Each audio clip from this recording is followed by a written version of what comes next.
Alrighty guys, quick video here for you.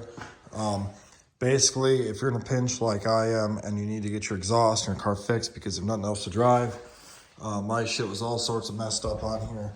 So I went to buy band clamps and like usual, nobody has anything in stock in this fucking dump.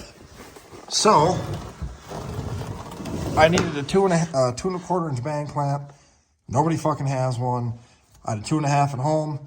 All you gotta do is take tin foil, go in the kitchen, ask your wife for some tin foil, tell her, hey, I need fucking 3 feet of this shit. Take it, fold it into like a third basically, the long way, and then wrap it around the pipe, and then put your band clamp over it, tighten the shit out of it, you're good to go, okay? As you can tell, this is not the correct way to fix this. This shit rusted out, this whole pipe rusted out.